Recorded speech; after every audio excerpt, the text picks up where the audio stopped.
So we talk about this idea of why finding.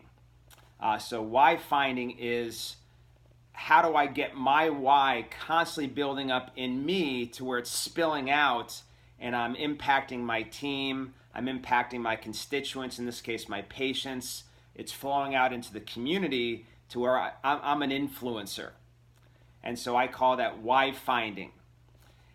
Simon Sinek, who wrote It Starts With Why, there's that book. It's a great book, or audio series if you want to get a hold of that. And he talks about the golden circle that within us, and he's not necessarily coming from a Christian perspective, but we would see this, that would be from God, that written into our cells, literally engraved into our DNA, is this need to have a purpose, this great why.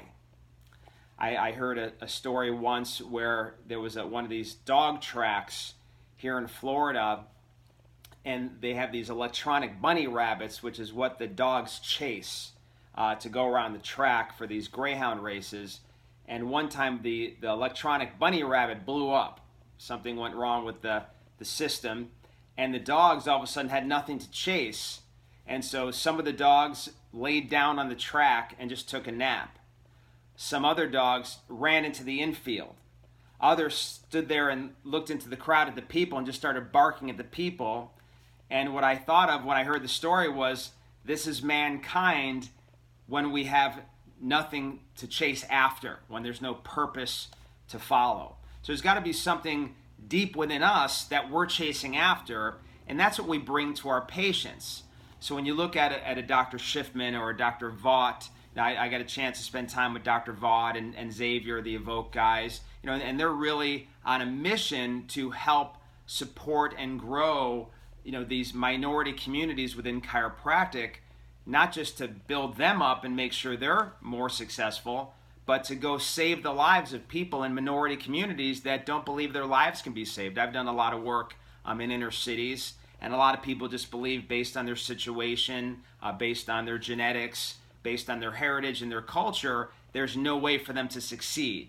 And so Frank and Xavier and their team that was there at CCC, they have this great purpose welling up within them to go out there and save many lives. And so it impacts the people around them. You can feel it and hear it coming off the stage when Dr. Frank speaks. And they've already built up in a very short period of time a large network of students and doctors. They have very big, successful offices because of this purpose in them. So yes, their processes are important. Their procedures are important. They may have processes and procedures that even hold them back. Maybe their offices could be doing even better than they are currently, but they're doing great because of what's in them and coming out of them. And so we have to have a process for our why. That's where it starts. If I go into any meeting, if it's a huddle with my staff, if it's a corporate meeting like I'm in from time to time, then I know, first of all, we have to spend time on the why. Other people in the room may be ready to go through spreadsheets. They may want to talk about shipping and fulfillment, or some sort of process and procedure, our customer service, some sort of technology. But I know we've got to spend 20, 30 minutes and dive into why we do this. What's the heart behind it?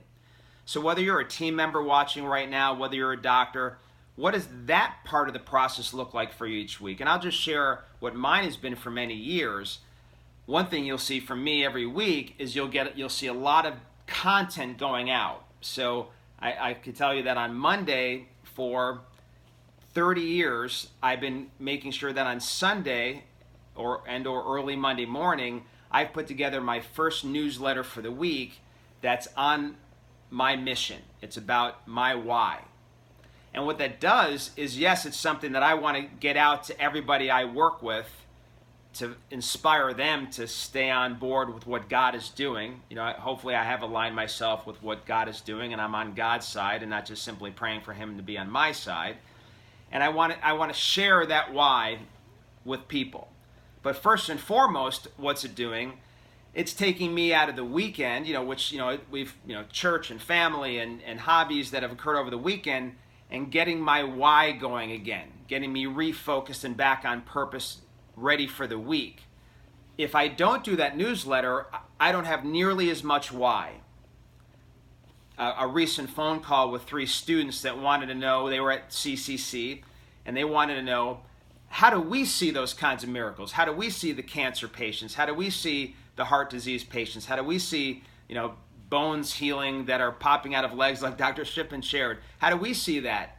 Well, I can tell you that if I don't write that newsletter on Sunday, then I don't see that on Monday, because I'm not in that zone. That's not what I've cultivated in myself and my staff and my patients in my clinic. I've not cultivated that culture if I haven't gotten myself into that newsletter that I write. And you may have some other process or way you would do it, but that's how I do it. And it's also how I get it out to other people. Then there's you probably hopefully receive the text. I have to put that together. So that's just really, if I really encapsulate, it's a discipline. If I can encapsulate my connection with God, the Word of God, where I want my mindset to be this week, related to just my own spirit and energy, as well as something that I want to pass on to the people around me, how would I put that in 460 characters? Because that's all that's allowed on that text. And so I spend a lot of time getting that down to 460 characters, and I do that every other week, and Dr. Rob does it, in between. And there's that part.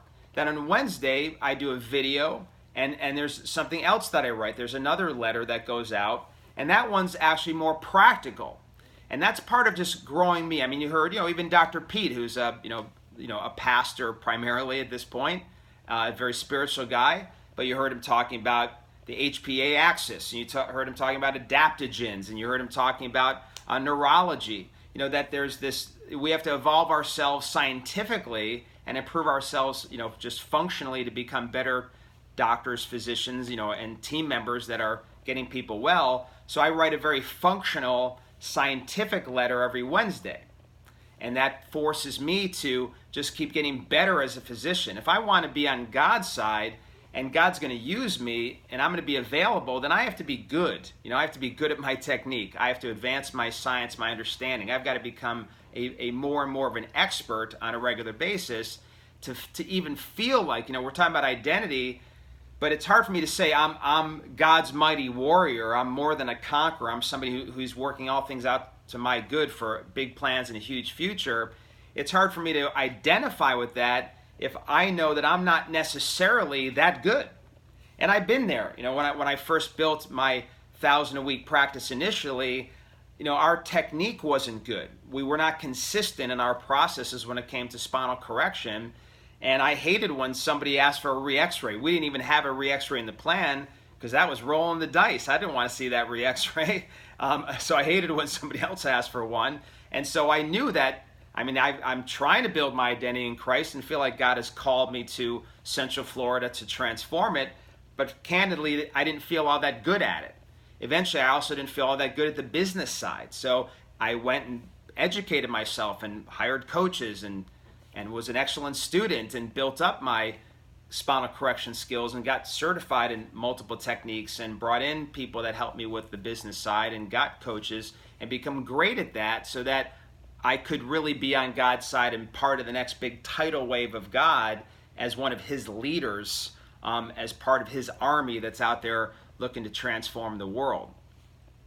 And then Friday, by then you get Friday Fire, and that's another article I write that is all about getting fired up and even getting pissed off, or what I call compassionate, our compassion with our being pissed off, to go, save lives. And so then I put that together, and I could tell you, I just wrote it, the one this morning, I wrote it for tomorrow, and by the time I was done with it, I was at another level. Again, I was more ready. I have a pancreatic cancer patient coming in today, who's starting with me, and I'm ready. I'm ready for that person now. I don't think I was ready before I wrote that article, but now that I looked at, how medical and science approaches health and just became more disturbed by it all and thought more about her case and how badly she needs me and us and all the things that we do to save lives, I'm ready for her now. She's going to break free of those medical chains. She's going to be ready to change her lifestyle, and she's going to commit to chiropractic care with me for this next year, and we're going to save her life. And I'm there because I put that together. And so for my team, the people I'm surrounded by, the culture that I'm creating, they're there because of that why. So we've got to look for, if we're building that golden circle and we're looking to find what's written in our DNA, that why that God put in there, and join his cause, be on his side, and be ready to go, as a major part of our process, it's about why. And it's why, not only why finding, but why checking.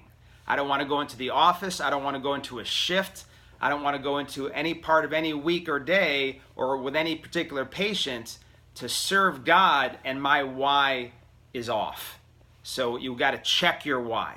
Because again, like Dr. Sulak said, and what the whole CCC conference was about, is that if we really are walking with Christ, we can go out strong and courageously knowing he's with us.